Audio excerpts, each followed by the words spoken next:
behind the scenes, it was a small group of people that were doing everything. Welcome back to the GTM podcast. It's your host, Scott Barker. I want to know how this insane growth actually happened.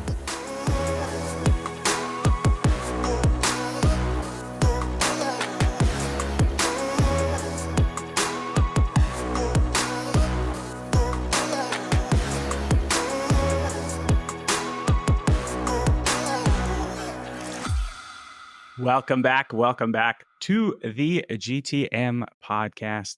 Thank you for rocking with us.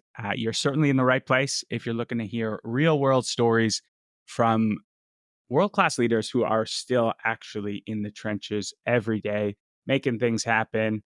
And feel like I probably say this on way too many episodes, but I'm super excited for this one. Today, I genuinely just get to catch up with a friend, try to unearth some of his learnings throughout his incredible career, and we'll hit record as we do it so you can all listen in.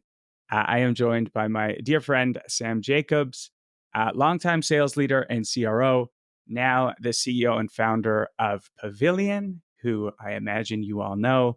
He spent the last 7 years building out that business. Been really cool to be a part of the journey and just see it all unfold. And he's also a Wall Street Journal best-selling author of Kind Folks Finish First. He is a podcast host. We're lucky to have him as an LP in GTM Fund. All of the things. He's a true Renaissance man. Sam Wise the Brave. How are you, my friend? Hi, Scott. Nice to be here. Nice to see you. And likewise, it's fun to hang out with an old friend. And before we hit record, we were talking about vibes. So I got to shout out your apartment vibes. I'm liking it. You're the only one. I am. It's funny. We're on 7th Avenue and 11th Street. At some point in the recording of this podcast, you will hear some kind of noise pollution, whether it's a screaming homeless person, bottle breaking, or most likely just a variety of different ambulances. And so I appreciate that my background looks cool, but I am really done living in this apartment. So there is a direct correlation I'm finding between cool vibes and how many sirens and homeless people yell at you. It's 1-to-1. The R squared is 0.95. Yeah. My fiance and I just went through a similar transition. We were in Gastown in Vancouver, which is like kind of the cool artsy district, but got a lot worse through COVID, unfortunately. So we moved a little bit out. So less vibey, but less screaming at the same But more time. peaceful. You've been talking about how you're just feeling wonderful recently. So Yeah, it's been great. I would say wonderful, more calm, not drinking as much caffeine, just getting healthy. So it's been nice. All right.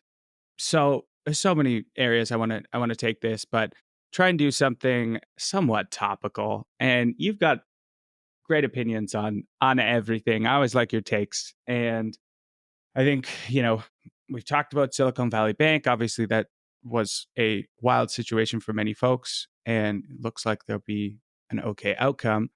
But the next thing, it feels like there's one thing after another. Well, did you see yesterday when we're recording this, but all of the big investment banks agreed to deposit money with First Republic now because that was the next bank that needed to be saved. So this SVB thing, I don't know if you hear, there's the sirens. There it is, right on cue. Yeah, exactly. Are the vibes actively going up as the sirens? It's just my desire for a rocket launcher is going up so that I can, blow people up from my roof and just make them shut up. But anyway, so the banking crisis continues. But what were you saying before that, Scott? I mean, we can go there. I mean, like, I heard Credit Suisse is struggling. In trouble. I don't even think we've seen the magnitude of what this is going to do to like the regional banking system. Everyone, and I mean everyone I'm talking to, is saying one of two things. One, I am moving my money to a top 4 big bank, or 2, I'm getting 5 different bank accounts. And that seems to be everyone's response. And both of those things are going to have pretty widespread implications.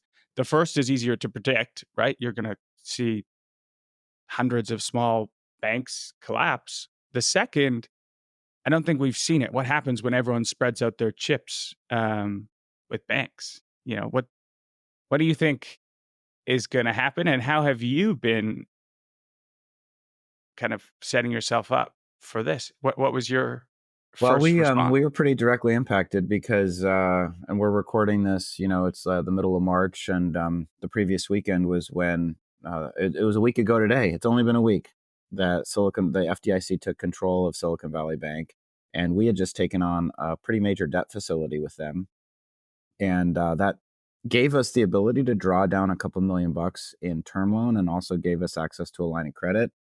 But all of that was contingent upon holding our deposits with them, 100% of our, or the majority of our operating accounts with them. And we just hadn't gotten around to transferring the money. So we had under the FDIC insured amount with Silicon Valley Bank, and then the rest of our money was with Citibank. And so we were feeling lucky, through Sunday night. And then it was like Janet Yellen saying, all depositors will be completely supported when the bank opens for business on Monday, March 13th. And then immediately, the funniest situation was this, I think I might've shared this with you, Scott, but my mortgage broker from SVB called me on Monday, and he's like, I just want you to know it's business as usual. And I'm like, Andrew, that's not what business as usual means. I don't think those You're words... not using that term correctly. Yeah, exactly. So, I do not think that word means what you think it means. So then it was like, okay, and now they're very aggressive about saying, come back, we'll honor all of your debt facilities. So we'll see what happens, but we probably will move some money back there. At least for now, it's, as they say, the safest bank in the world. But yeah, I mean, to your point, the whole thing of if there's not going to be a very aggressive and comprehensive, I mean, there just needs to be either regulatory change if we want regional banks to exist, and maybe we don't, and that's okay, I guess. It's not okay for anybody that works at any of those banks, but fundamentally, the whole thing of like depositors might get 97% of their money back. It's like, well, that's not what you're looking for. If you earned $100 and you just want a checking account, you probably want to make sure that you don't get $97 the next time you try to withdraw money. So to your point, I think I don't know about spreading our money around 3 different banks. I don't know. It sounds annoying is the main way that it sounds. But we're certainly going to probably focus on, until the U.S. government comes out and says all banks are completely protected, or all FDIC registered banks, or the FDIC insurance limit for businesses is now up to $100 million. But in the absence of that, we will see the collapse of the regional banking system. So, and we'll see, because you can't do piecemeal bailouts all the time without any policy regime in place, so we'll figure it out. Yeah.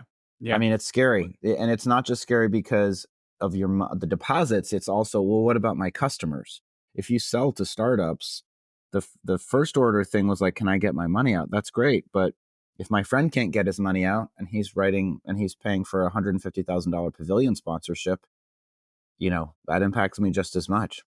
And those are some of the like third order of magnitude things I don't think we've fully seen yet. Hopefully we've kind of navigated around a few of them, but yeah, it's going to be interesting to play out. As a Canadian, like I think the number we have is like somewhere around like 30 banks, and that's common practice in most of like Europe, not to have just thousands and thousands of banks. That sounds, from a regulator standpoint, like a nightmare. How do you enforce everyone is running good practices when there's just so many? Yeah, and maybe we just need to make banking less sexy. The guy, what's his name? Greg Decker, whatever, the old CEO of Silicon Valley Bank, like he wanted it to be like a tech company, and that was really cool for the customers. But maybe banking is supposed to be like a boring industry. Maybe it's not supposed to be super sexy. Yeah. Yeah. I was reading an interesting article because Bitcoin did a little bit of a bump after this happened. And so I read some articles, and it would have taken, if everyone was using Bitcoin, and the amount, I can't remember the exact amount, it was transferred off of Silicon Valley Bank. But if people had tried to do that all at once on Bitcoin, it would take something like 20 years to facilitate that process. So Can you imagine? It's just, I just can't, the crypto hallucination is fading and all of us are like, what is the use case? Like what is the situation where like, the answer to this is cryptocurrency.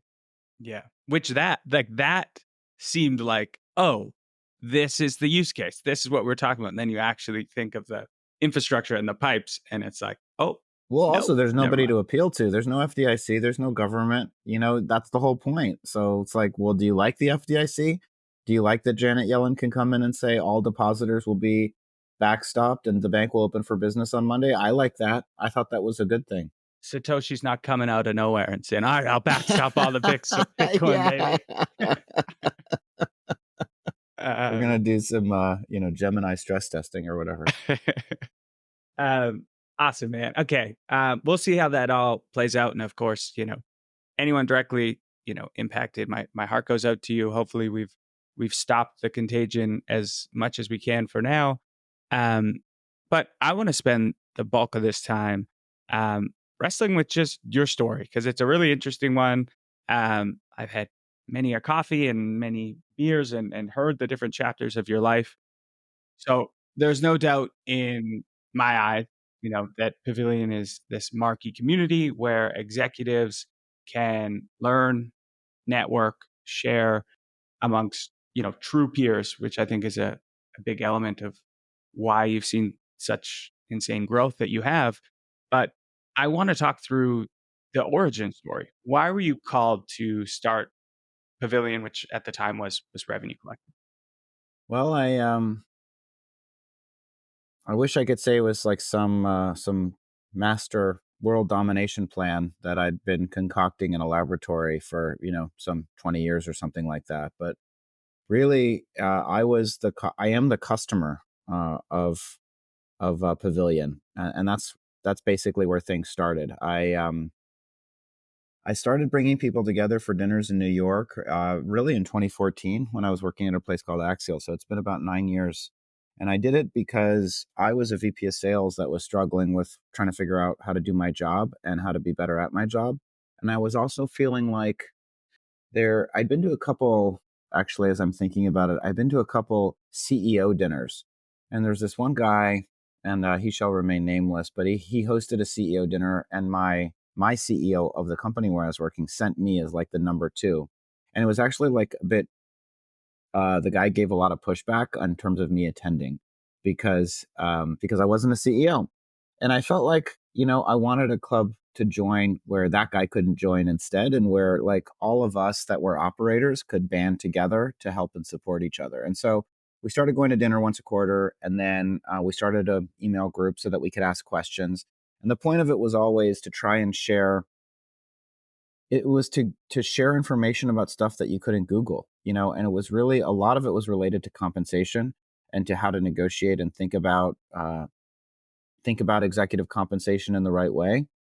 And a lot of it was just about tactics and strategies to be good at the actual job itself. And then, of course, some part of it was helping people find the next job when inevitably they were fired. And of course, over the 9 years that I've been doing this, I've been fired my fair share of times. And so there was never any grand world domination plan. What happened was that I started working on it more aggressively in 2017, about 6 years, 5.5 years ago at this point, when I was fired from my second to last job.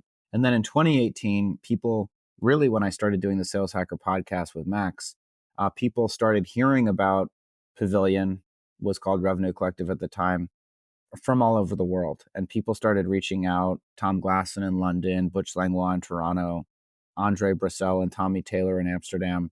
And I guess I had assumed that there was like a sales executive club or a sales networking society in every city. And it turned out that there wasn't. And so people started joining, and and we were just a dinner club, really. We were a dinner club. We didn't even use Slack at the beginning. And now a lot of people think of us as like a Slack community, but that's not what we were. We were just a bunch of people that got together for dinner, most of which Outreach paid for. And then And then uh, and then COVID came along, and I think people needed community more than ever. And that was when we saw our most explosive growth. And we went from, about 700 members to about 4,000 members, in a year. And now we're about 10,000, and, and we're sort of entering the next chapter of our evolution. And we've, the middle chapter, there was like this first period of growth. And then there was a middle chapter, which I think hopefully we're coming out of, which was maybe adolescence, which was like trying to figure out who are we really going to be and what are we really going to become. And then, hopefully this next chapter is really basically returning to the roots of the story that I just told you. If we're coming out of a period where we're trying to, like, maybe we're going to start a people pavilion for HR professionals and a legal pavilion for general counsel. And we were going to help SDRs and account executives in addition to executives. And I think where we're coming out on this is we want to be the premier executive community for sales and marketing executives and CEOs. But we are probably not going to be the people that start a legal community or a CFO community. We're for go-to-market professionals to the point of, being an LP and GTM fund. And we're for founders and CEOs that want access to best-in-class knowledge on revenue.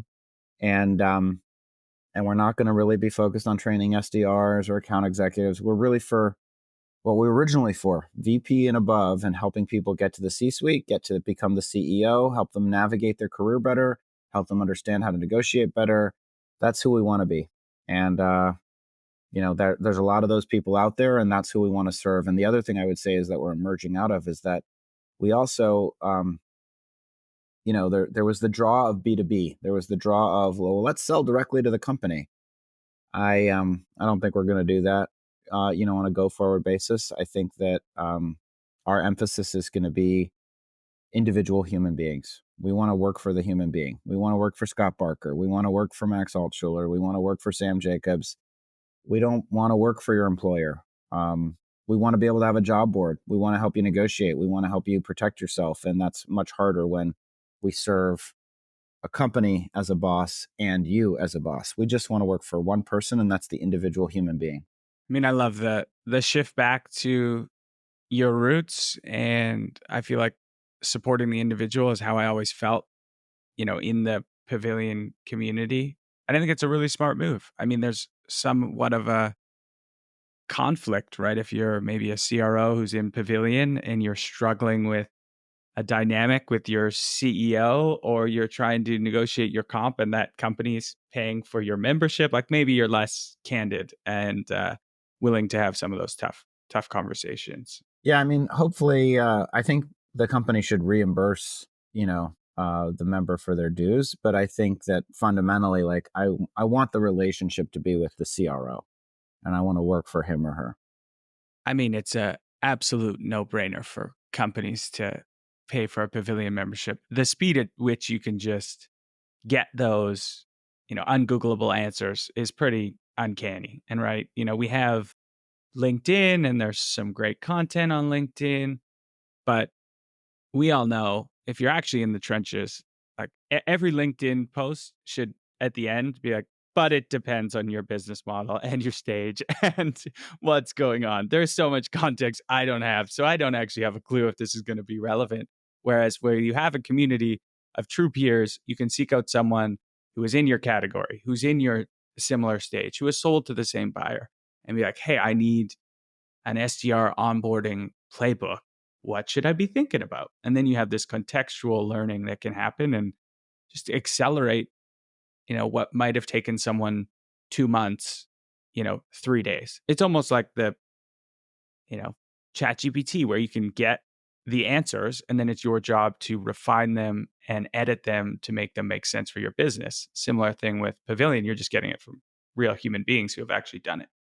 Yeah, and I think the biggest challenge, which I'm sure has led to some churn within Pavilion, is well, what do you do when it gets too big, and how do you preserve intimacy, and how do you continue to make it an exclusive club if it's perceived that anybody can join? And my answer to that is, I don't know if it's counterintuitive, but I think that you, I don't know,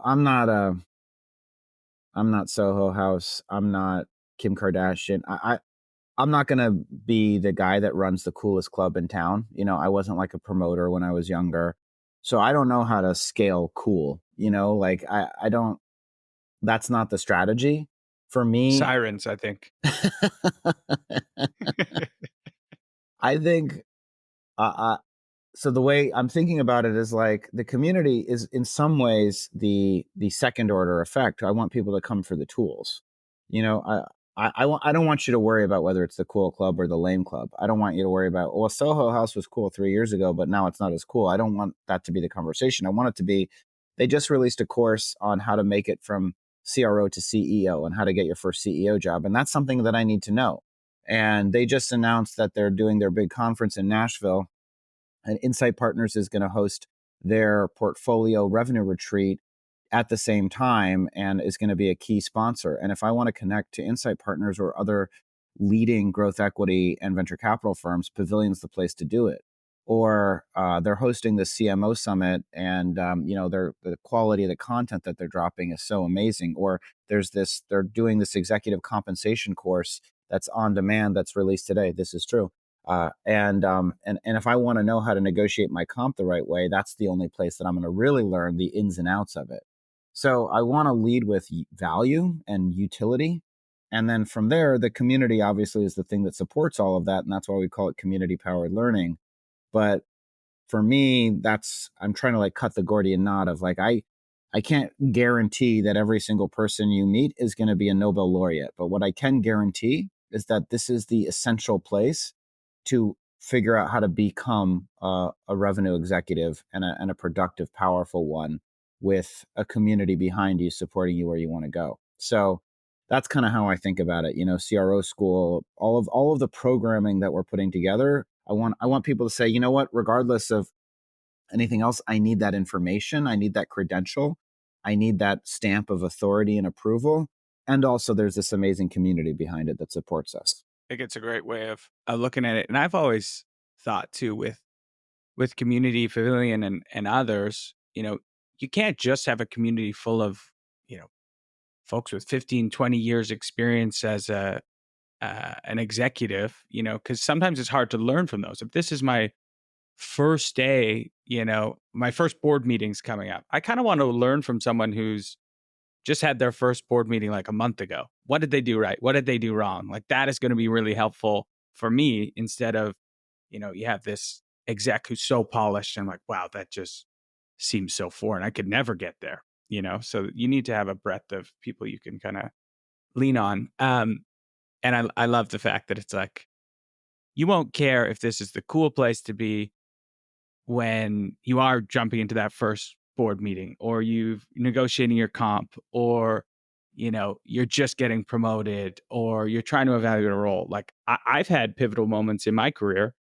and Pavilion was the first area I went to. And more than that, I know you, so it's like calling you like, Sam, I need help. How do people actually deal with XYZ situation? I've personally never been in this, and it's just a place you can go and you're like, oh yeah, well, people go through this all the time. This has happened, 6 times in my career. I was just talking to XYZ. They're going through the same thing. You don't feel alone. You can have some actual strategies to move forward. I would love to spend a little bit of time actually just talking about that, because I know you have great tips, tricks, things to think about. It's been helpful in my career. There's a lot of people jumping roles, whether they've been laid off, or I see just as many people actually leaving roles. What should people be thinking about when evaluating a new role? And then what should they negotiate for in their contract? I think it's never been more complicated, the answer to this question, and more uncertain. And even today, before this podcast, I was on 2 different calls with members. One of them's out of work looking for what's next. Another one has been the VP of marketing / CMO for like one of the big companies that we all talk about. But, she's been there a while and isn't quite sure what she wants to do next and is thinking. And then meanwhile, her husband has been through 4 different jobs over the last, over the last couple of years. So what should you think about? First of all, just understand, if you want to work at high growth companies, it's going to be a crapshoot no matter what. I can't give you a perfect framework. I think the main thing you want to think about is what is the orientation of the CEO founder towards growth, particularly if you're in a revenue function, and do you agree with that orientation? And I think that what I mean by that is that a lot of founders and a lot of CEOs they are reflections of their investors, and their investors are a reflection of the momentum of the environment. And so when money was free in 2021 and 2020, their investors were saying grow at any cost. And when money became expensive again in 2022, and particularly this year, I think the feedback is sustainable growth. And I think that can feel like a bit of a whipsaw to an operating team and to a CEO, frankly, to being told like, grow at any cost, raise $100 million, actually fire half the company and get to profitability, even if you have $50 million in the bank and don't really need to get to profitability right now. So I think the fundamental thing that you want to think about is, does my perspective on growth align with how the CEO wants to grow? And I will say that again, and what does all of this translate to? I think all of it translates to today, 2023, a world where I really think you're going to have to, like, in your mind, sign up for not even like a 2-year stint or a 3-year stint, but in your mind, commit to 6 years. It's going to take a while to work through. We're in a hangover period from a period of excess and free money that culminated in probably November of 2021 at the peak of the crypto market. And we're recovering from that. And that's what this Silicon Valley Bank stuff is. That's what all of this is, that all of the things that we used to think, and this is sort of to the point about like what you should negotiate for, all of the things that we used to think about comp plans and commission rates and how much people deserve to make and what market salary is, that's different now. And that's because all of that was predicated on, in a world of free money, whatever you might accomplish in 10 years is weighted equally to what you might accomplish next year. That's just the way time value money works. So the point is that if 0% interest rates, if you had a plan that was unprofitable for 9 years, but then in year 10, you took over the world, that was a really good plan because money was free. And we could wait to see if you were right for 10 years. But in a world where money is expensive and where the Fed funds rate is going to go up to 5.5%, that means that the year 10 idea is worth way, way less than today. And what that means is that's why profitability is so important right now, because the value of the dollar today is worth way more than it would be in 10 years, which is completely hypothetical, which is frankly the way the world has mostly worked over the modern financial industry over the last couple of hundred years, but just didn't happen to work over the last 15 years. So what does that mean?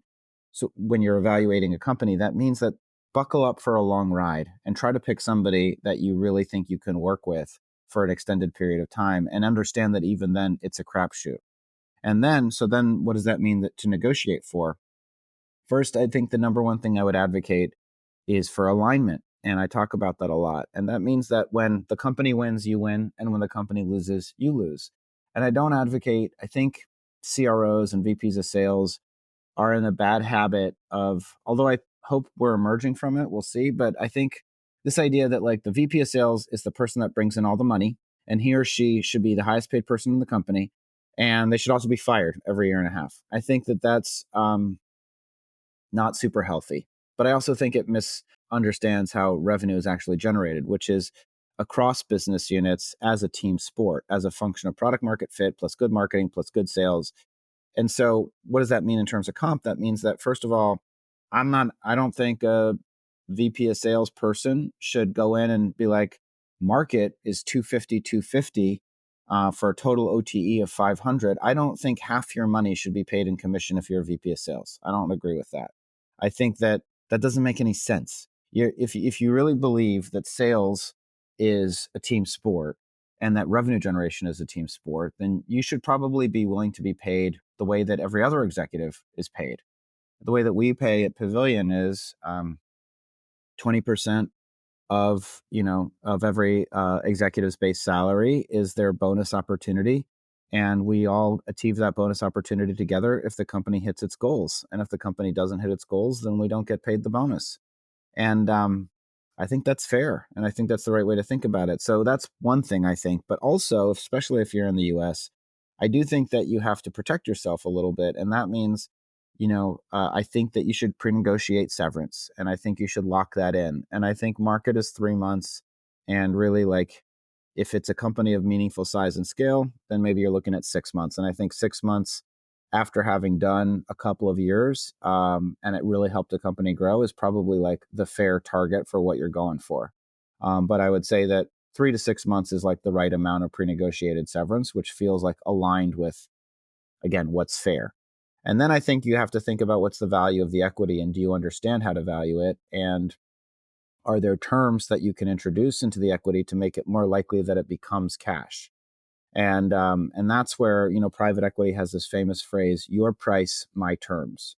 And what that means is, if you want to tell your dad or your mom or your loved one that you sold your company for $100 million, go for it. Tell them that was a $100 million purchase price. But we'll know that we put down $5 million, and $95 million was on an earnout against very difficult to attain revenue and EBITDA targets. But if you want to tell people that it was $100 million, go for it. And so it's similar that way with equity in a high growth company, which is, the amount, the nominal amount of it is interesting, but more interesting is what are the things you can do to increase the likelihood that it actually becomes cash. And those are things like double trigger acceleration that you can introduce, so that if there's a company is sold and you get fired, that all of your invested equity accelerates. Those are things like, hey, I want 2 to 3 years to exercise after I leave the company instead of 90 days, so that I don't have to come out of pocket before I really understand whether there's going to be value to the equity. I want the opportunity to do some kind of cashless exercise.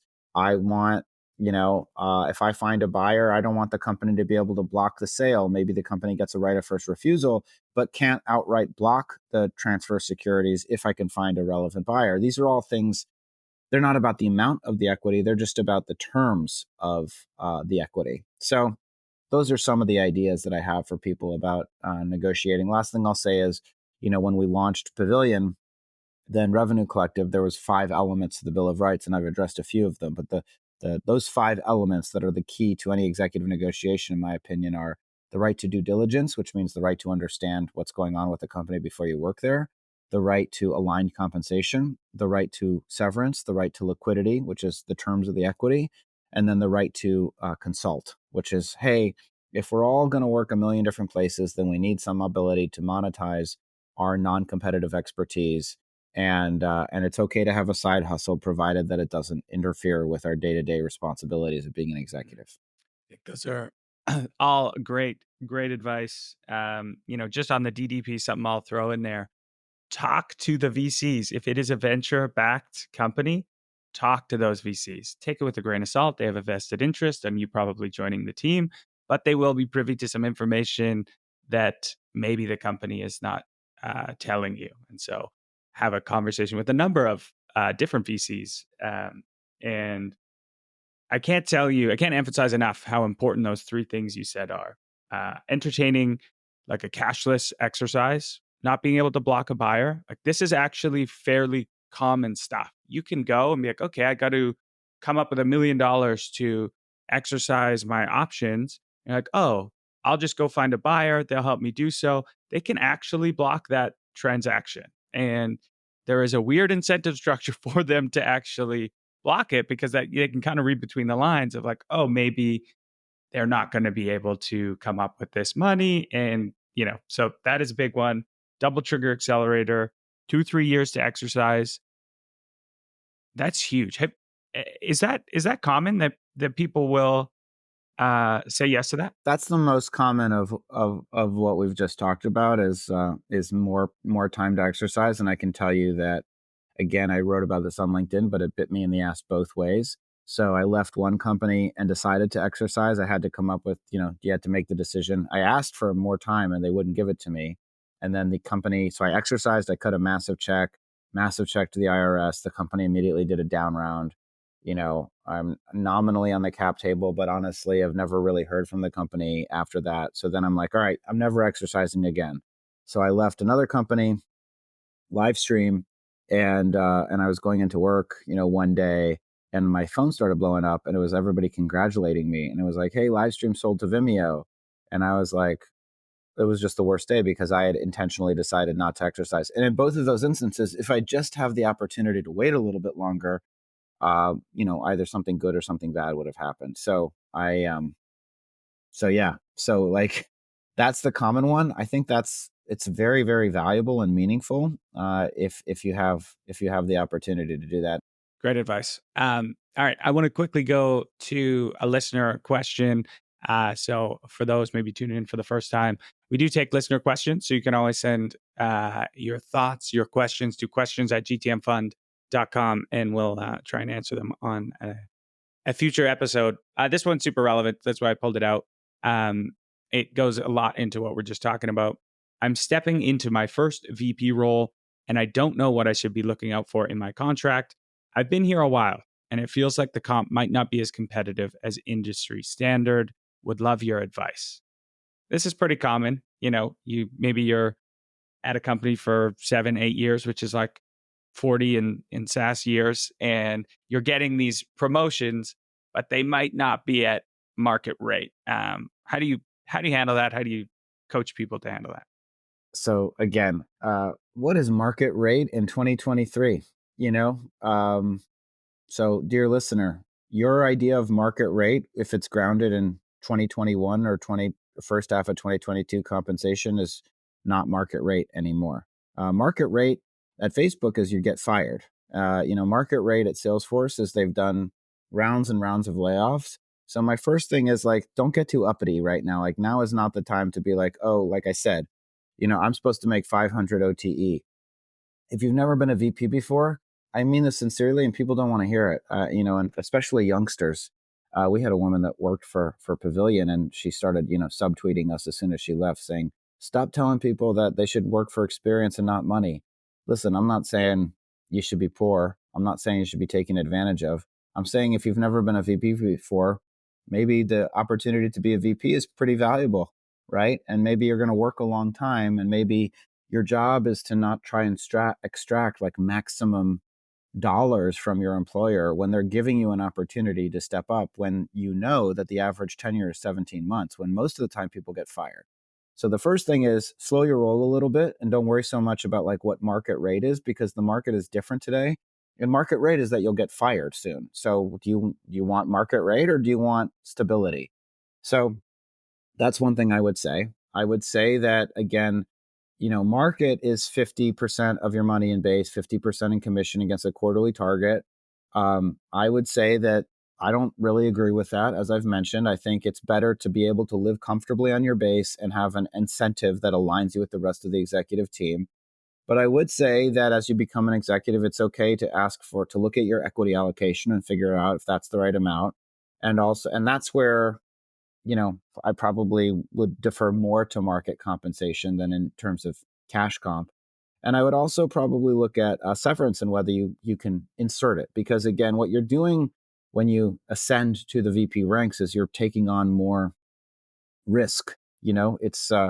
It's not just a big opportunity to step up, but you're also introducing existential risk to yourself. It's easy if you're a high performing account executive doing your job, crushing your quota, you probably have a lot of job security. But when you're the leader of the organization, leader of the revenue function, you don't have job security, because if people feel like your decisions, which are high consequence, high impact decisions, how to build the team, what segment should we go after? These are big ideas. And if you're wrong about them, you'll get canned. So I would say emphasize equity, emphasize severance. And then if you're really focused on cash, I would emphasize milestone-based attainment goals. I would say instead of, again, the thing that's gotten me into trouble in my career is I see more opportunity, more responsibility. And I'm like, they're going to pay me. Those mother effers got to pay me, let me go get that money. And I remember my boss, and this is in my book, saying, "Hey, dude, the promotion is the promotion. Like the responsibility is the promotion. This is a great opportunity for you. And I didn't want to hear it at the time. I was like, well, I had it in my mind that you're going to pay me $700,000 a year. They're like, well, we're not. And then I went home and I cried, to be honest. I was like really upset. I had a lot of pent up emotions about it, but I feel like they were right. So my point is, like, if you really want more money, then let's talk to the CEO about what are the outcomes 3 months from now, 6 months from now, 12 months from now, that we agree are success. And I would like to grow into that compensation. So let's agree that if we achieve these outcomes, this is the compensation that's related to it. I think that's a better way to do it than, oh, you want to promote me? Pay me. You just look like you're trying to hold them hostage. And I think it's not the right tone. It's not the right tenor of dialogue.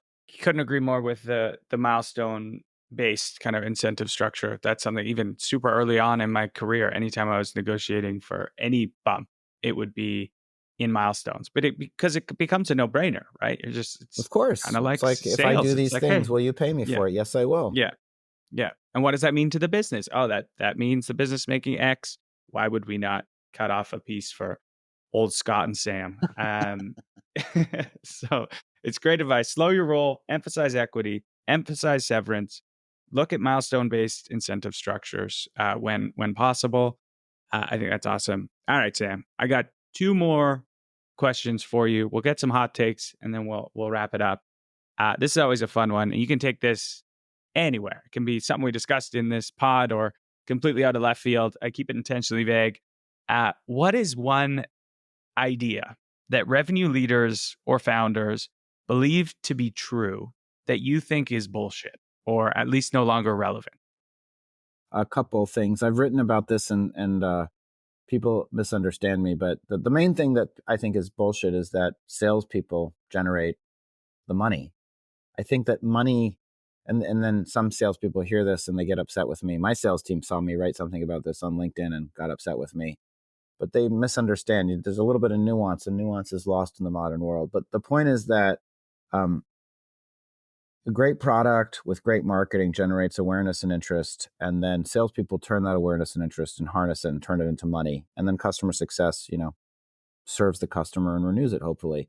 So my point is that revenue generation is a team sport, and that, a lot of founders, a lot of CEOs think I've had so many conversations with people. I need a rock star CRO. That's what I need. That's what's missing. And most of the time, that's not what's missing. I mean, sometimes maybe, and maybe I'm just not good enough to know, but most of the time, that's not what's missing. At the early stages, the main thing you should always be focused on is your existing customers, how to make sure they renew, and how to make sure that, they stick around. And relatedly, more bullshit, all of the metrics that people think are benchmarks are currently bullshit. And I think that's just something I really want to underscore if you're out there listening. Most businesses can't work paying 15% of bookings. Most businesses, the only manageable commission rate is 8 to 10% of ACV.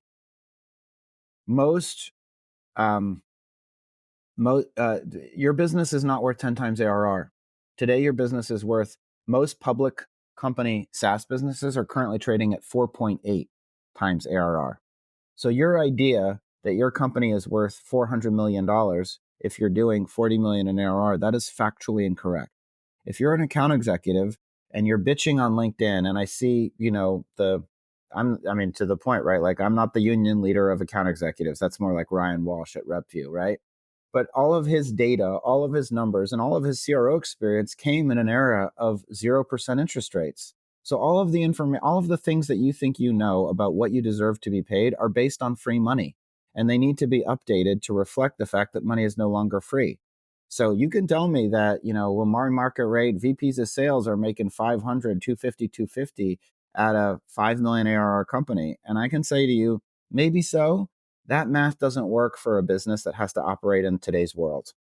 And paying 12% or 14%, that math doesn't really work, especially if you're paying SDRs. And, 1-to-1 SDR ratios on 8K deals, that doesn't make sense either. Like, you got to understand the math of the business. That's my hot take for anybody out there listening, is like, it is not somebody else's job to know how to use a spreadsheet. If you can't use a spreadsheet, if you can't figure out how business actually works and makes money, where revenue over is greater than cost, if you can't figure out, if it's not, you can't defer that or delegate that to the CFO. That's your job as an employee of the company to understand how the business works. And if you don't want to do that work or that's not interesting to you, take a hike, pal. Get out of here. That's amazing. I kind of want to just end there. That was like too good of an ending to not just wrap it up. And take a hike, pal. If you don't Cut. like spreadsheets, stop listening to this. Get out of here. Get out of here. No, it's incredibly true, right? Like in an age of abundance, it's not that those numbers didn't matter, just no one was paying attention to them. Yeah, and your sense of entitlement about what you deserve, like you better update it. Like quick refresh on your mindset, because it's the numbers are different today. Yeah. Even like I was thinking about this the other day too, of basically for the last 8 years, if you broke into tech in whatever capacity, BDR for 8 months or you got into customer success or whatever, somehow you would always find a new job. And you don't see that in every industry. Just because you have experience doesn't mean you're good and that we should keep you. I think there needs to be a little bit more accountability for people on both ends of the spectrum. Well, welcome to it. 2023, the year of accountability. All right. Last thing I do want to do is make sure folks know upcoming events. How can people hear more from you? I know you're super active on LinkedIn. And if people want to get involved in Pavilion, which I would highly recommend, what's the best path in doing so? Sure. Well, we've got a virtual event at the end of April. We're still nailing down the date, so a couple weeks if this comes out in April. That's going to be sort of a state of Pavilion and also navigating, an uncertain world. And we're going to bring on a bunch of amazing guests, and AJ Bruno, CEO of QuotaPath, and Chris Hartvigsson, CEO of Dooley, and Jocko Vanderkoy, and hopefully maybe you or Max. So that's going to be awesome. That's going to be a virtual event. Then we're doing a CRO summit in London, June 8th. And then the big one is our first kind of Dreamforce inbound style conference, which is GTM 2023 in Nashville, October 10th through 12th, which is going to be co-sponsored by Insight Partners and is going to be super amazing. And then if you want to, but that's just part of what we do at Pavilion. Really what we're trying to do is help you learn how to navigate your career, get some of the information that I've shared. And you can learn more there by going to joinpavilion.com. You can enroll. Today, which again is March 17th, 2023, we're releasing 5 different self-paced learning programs through Pavilion University, including CRO school, CMO school. In the past, you had to take it live. Now you don't. Our executive compensation course is now included in membership. That's on demand. So if you want to learn about any of the things that I've just talked about, you can take that class as part of your Pavilion membership. So I'd go to joinpavilion.com. If you have questions, you can always email us. You can email me, sam@joinpavilion.com. Beautiful. I love it, brother. Well, congrats on the incredible journey. Thanks for sharing your learnings. I'm excited for the next 10,000 in Pavilion. I'm sure it will be short order, and I'll be hanging out with you, hopefully in London and in Nashville. I'm excited for these events. They're going to be a lot of fun. Yeah, me too. And, I'm sure we got the GTM Fund Retreat at some point in the fall as well. So I'll go to that too. Hell yeah. Coming up in Napa. It's going to be a good time. All right, brother. Great hanging out. And for all the listeners, appreciate you rocking with us. And we'll see you next week.